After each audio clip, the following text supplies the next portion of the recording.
Hey, you have Patrick Findoro here with Vetted Biz.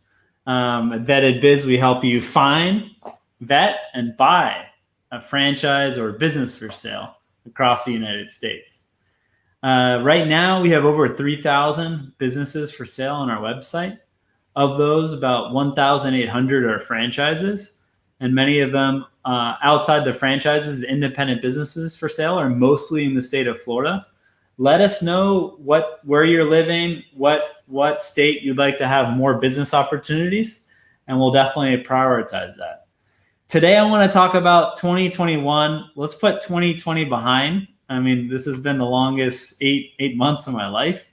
And it's been kind of a tale of two cities when you look at comparing cities like Miami to Los Angeles, where talking to restaurant and business owners in LA County, there's been restrictions pretty much on and off for the last 8 months, where in Miami-Dade County, restaurants have been running at full capacity or allowed to have no limits in terms of the amount of people inside for over a month now. So you have businesses that are operating pretty well in the food and beverage space in Miami-Dade County, ones that have been very adaptable in terms of catering to client concerns and also adapting to delivering takeout. And you have other ones that have tried to adapt as much as possible, but just given the city, the county that they're operating in, the state that they're operating in, they're under just a lot different circumstances. A big thing I'd say for 2020, the winners and losers in terms of franchises and businesses is adaptability. Were you able to navigate and make changes? So that could be with an education franchise, where we had a franchisor on a live stream a couple of weeks ago who mentioned that right away they started pivoting to online learning. They were already going to get in the online learning space, and then they doubled down in terms of the money that they were spending on developers and then the marketing costs to attract students that were interested in distance learning for supplemental education. Also had a ice cream franchisor on the other week, nitrogen infused ice cream, that they just started adding a little more nitrogen and found out that the ice cream would stay frozen a lot longer for delivery and takeout. So pretty simple fix, but they adjusted very fast and really added that to their marketing message and worked very closely with third-party apps.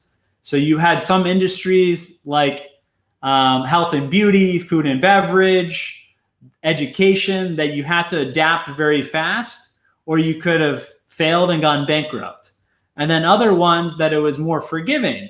Essential services that have to happen regardless, where it could be like landscaping, where maybe you scale back the hours a little bit, but you're still going to need to have that commercial landscaping done on your property that you have a strip mall with another 15 tenants, and that's part of the lease that you're maintaining the property at the very least. So some businesses like landscaping, for 2021, definitely an item to look at. Real estate property management, another one where it's kind of split for 2020, where you have some franchisors that didn't really adapt, and other ones like in the vacation real estate market, where they adjusted, and instead of requiring 1 week stays, they cut it down to 3 days minimum. And they're able to get a lot more folks from the Northeast down to Florida. And they also are getting money in terms of the pool fees, the property maintenance, cleaning fees. They're not getting as much money in terms of the fees incurred by booking. However, they're getting twice as much fees in terms of the cleaning. So it's really about adaptability when it comes to 2020. And then 2021, looking at some of the lasting trends. So travel and hospitality, pretty much hotels, motels, that traditionally has been a safe industry when you look at independent businesses and franchises. For franchises, for every 9 businesses that were able to pay their SBA loan in full, 1 defaulted. So a 9-to-1 success ratio. I think that's going to fall a lot in 2021, 2022 and beyond. I think that number is going to come down. Whether it's 5-to-1, 6-to-1, I'm not sure. But I bet that a lot more businesses in the hospitality industry are going to fail as a result of decreased corporate travel, personal travel. Talking to a lot of executives here in South Florida, they are reassessing whether their middle managers need to go on business class tickets to the West Coast or to Europe or to South America, and the frequency that their executives need to be traveling. So a lot of those hotels that are catering to business travelers are definitely already hurting in 2020 and are probably going to be hurting for the foreseeable future. So that's a major trend that we're seeing. Some item to be mindful of. Also, fitness, big box gyms, large gyms. I don't know if it's going to return to the same where people are going to be comfortable to always be in the same space. Right now, it's December 22nd, 2020. Now we're hearing about a new strand of COVID emerging from the UK. Is this going to be a reality that we're faced with, and people are going to be cautious and wearing masks and using Purell everywhere they go? Time will tell. This would not be the time, in my opinion, to invest millions of dollars in a very nice gym build out that's going to be a 5,000 square foot gym. Probably want to wait to see what happens. And if people are really comfortable going into next year, going to such a large fitness facility, you might want to look more at boutique fitness. Some areas that we would suggest people to look at: cleaning and maintenance, other service-based businesses like bookkeeping and tax prep, where you have that recurring revenue coming in, where you can count on the same client coming in, using the services every month, and you can reallocate resources to focus on sales and marketing and not be so afraid of that base revenue coming in, because you know that client's going to be around. They need your bookkeeping service, and as long as your product and your client service is good enough, you're going to keep that revenue. So we do like different service-based businesses, whether they are real estate property management, bookkeeping and tax preparation, cleaning and maintenance. Those are all industries that I would look at for 2021 if you're interested in investing, around 70,000, 100,000 in a business or franchise. There are a lot of service-based concepts that are well poised going into 2021. And then another hot item is ghost kitchens.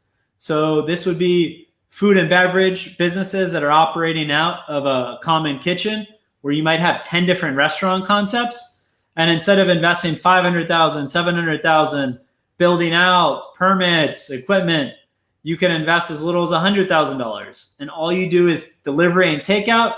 You leverage the third-party apps, and you're able to recoup your capital a lot faster than a traditional restaurant investment. It's important to talk to franchisors, talk to franchisees that are already operating ghost kitchens, so you can understand when your payback is, when you're going to recoup your initial capital investment. Delivery apps, whether it be Uber Eats, DoorDash, have gone up revenue-wise nearly 100% year over year. So it's important to ride trends, ride that wave. And the big trend right now is delivery and takeout. And I believe that consumers are going to be they've already become used to doing delivery more often and takeout more often and spending more time at home. And that habit is probably going to be hard to change after Americans have been living like that, and people throughout the world, for the last 8 or 9 months. So we're definitely bullish on delivery and takeout establishments, and looking at operating your business, your food and beverage business, out of a ghost kitchen, where the rents are a lot more flexible. Instead of a 10-year commitment for a lease, it could be as little as 1 year that you can renew year after year. So in summary, we like service-based businesses. I mentioned a few: landscaping, cleaning, maintenance businesses. On the food and beverage side, ghost kitchens and other businesses that operate principally for takeout and delivery. Real estate property management. Those are some of the businesses that we're bullish on for 2021. I would stay clear for now for anything hospitality related, in particular hotels and motels. Let's see what happens. And if travel resumes as much as the airlines are saying they're going to be resuming, I want to see. I would say on the sidelines, wait to see and invest in what's doing well now and what most likely will be doing well for the next 3 years to come and has made a strong comeback. And then it's really important, do your due diligence. If you're looking at buying an existing business, hire a CPA, review the books, talk to the existing customers, do your due diligence before buying a business. And if it's a franchise, you have the beauty of talking to existing franchisees, understand how they've done during COVID. If they've done well during COVID, or they've done well at least in the last few months, there's a strong probability that they're going to be going into 2021 strong. However, if they've struggled over the last few months and they haven't adapted their business model, I want to be so bullish on that business opportunity having a miraculous comeback in March, April, May of 2021. So this has been Patrick Findaro, co-founder at Vetted Biz. We help you find, vet, and buy franchise or business for sale. If you like this video, share it, like it on YouTube, tell your friends. As I mentioned, if you're looking for a business to buy, we're building out Florida opportunities right now. We have 1,600 businesses for sale in Florida. Some of those are franchise resales. Most are independent businesses. But tell us where you'd like us to focus. Are you interested in investing in Texas? A lot of Californians moving there. What states are you looking to buy a business so that we can help provide more business opportunities to you? Thanks again, and I hope you appreciated this video.